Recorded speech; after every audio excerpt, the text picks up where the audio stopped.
CapCut তো সকল content ক্রিয়েটররাই ব্যবহার করেন। তো এই ক্যাপকাটে এখন বর্তমানে যে অবস্থা, যে আপনাদের অ্যাড খুব প্রচুর পরিমাণ অ্যাড দিতেছে। তো অ্যাডের জ্বালায় ক্যাপকাট চালানি অনেকেই বন্ধ করে দিচ্ছেন এবং কি ক্যাপকাট চালাইতে পারতেছেন না মন মতো। তো আজকে দেখাবো যে ক্যাপকাট ব্যবহার করবেন, ভিডিও এডিট করবেন খুব সম্পূর্ণভাবে, খুব সুন্দরভাবে, কিন্তু সেই ক্যাপকাটে কোনো অ্যাড আসবে না। তো ক্যাপকাটটি কীভাবে ব্যবহার করবেন আজকের এই ভিডিওটি দেখলে কিন্তু আপনারা বুঝতে পারবেন যে ক্যাপকাট অ্যাড ছাড়া ক্যাপকাট অ্যাড ব্যবহার করবেন। সেই ভিডিওটি দেখাবো আপনাদেরকে যে কীভাবে আপনারা ভিডিও করলে ভিডিওতে কোনো অ্যাড আসবে না, ক্যাপকাট খুব ভালোভাবে অনায়াসলি চালাতে পারবেন, সব কিছু ফ্রিতে, অ্যাড ছাড়া।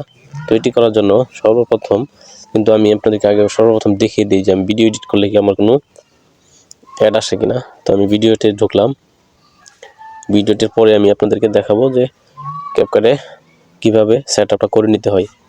তো এটি করার জন্য আমি ঢুকবো, এখানে আসলাম। এখানে আসার পরে এখান থেকে আমি একটি ফটো দিয়ে যদি আমি একটি ভিডিও বানিয়ে দেখাই আপনাদেরকে, তো আমি ফটোটি নিলাম, নিয়ে একটি ভিডিও জেনারেট করব। এটি করার জন্য ক্যাপকাটের বাকি অংশের যে ইটি থাকে এটি ডিলিট করে দিলাম, এটা একটু লম্বা করে নিব আমি, আর এখানে কিছু ইফেক্ট যোগ করে নিব।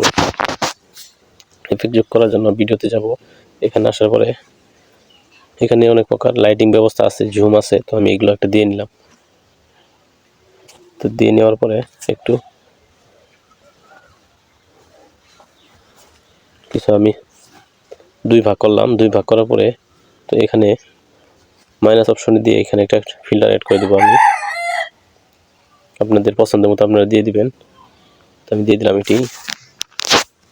মোটামুটি যখন ভিডিওটি হয়ে গেল, তো এখানে চাইলে আপনারা একটি গানও অ্যাড করতে পারেন। তো আমি আপনাদেরকে দেখানোর স্বার্থে কিন্তু এই ক্যাপকাটটিতে ভিডিওটিতে আমি আর কিছু করলাম না। এখন আমি ভিডিওটি জেনারেট করব। জেনারেট করার জন্য সিম্পলি আপনারা যেভাবে করেন ঠিক সেইভাবেই করবেন। এটা করার জন্য আমি এক্সপোর্ট অপশনে যদি ট্যাপ করে দিই, তো দেখতে পারলেন এক্সপোর্ট হচ্ছে। দেখে এখানে কি করা যায়, তো আপনারা দেখতে পাচ্ছেন কিন্তু ভিডিওটি লোডিং হচ্ছে। তো দেখা যাক কি হয়, দেখা যাক কি হয়। তো দেখতে পারলেন এখানে কিন্তু এসে গেল, আসার পরে কিন্তু কোনো অ্যাড দিল না। এটা আমি কেটে দিলাম, দেওয়ার পরে কিন্তু আমার সেভ অপশন চলে আসলো। এই দেখুন অনায়াসলি কিন্তু ভিডিওটি সেভ হয়ে যাচ্ছে মেমোরিতে। দেখতে পাচ্ছেন কোনো অ্যাড আসলো না, শেষেও কিন্তু অ্যাড আসবে না। তো আমি ভিডিওটি শেষ পর্যন্ত অপেক্ষা করি। হ্যাঁ, শেষ হয়ে গেল, বাস কমপ্লিট। এখানে কিন্তু কোনো অ্যাড আসলো না। তো আমার ভিডিওতে অ্যাড আসলো না, কিন্তু আপনারা যখন এডিট করতে যান তখন কিন্তু অ্যাড আসে। তো এটি কীভাবে রিমুভ করবেন, এটি করার জন্য সিম্পলি আপনারা আপনাদের সেটিং অপশনে চলে আসবেন। তো আমার ফোনের যে সেটিং অপশনটি আছে এটিতে চলে আসলাম। আসার পরে এখান থেকে আপনাদের লিখতে হবে DNS,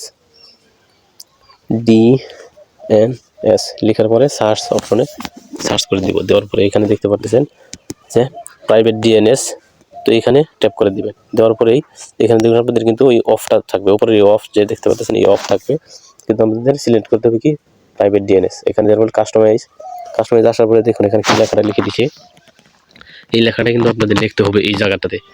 দেখতে পাচ্ছেন এই লেখাটা এখানে লিখে দিবেন, লিখে আপনারা এই সেভ অপশন ট্যাপ করে দিবেন। তো আমি সেভ অপশন ট্যাপ করে দিলাম, দেখুন সেভ হয়ে গেল। তো এখন যদি আমি ক্যাপকাট দিয়ে ভিডিও এডিট করি, এখানে কিন্তু কোনো অ্যাড আসবে না, অ্যাড রিমুভ হয়ে গেল। তো এইভাবে কিন্তু আপনারা খুব সহজভাবে আপনাদের ফোনটিকে অ্যাড রিমুভ করতে পারবেন। ফোনে আর কোনো রকম অ্যাড দিবে না ভিডিও এডিট করতে সময়। তো এই ছিল আজকের ভিডিওটি যদি ভালো লাগে তো একটি লাইক করে দিবেন।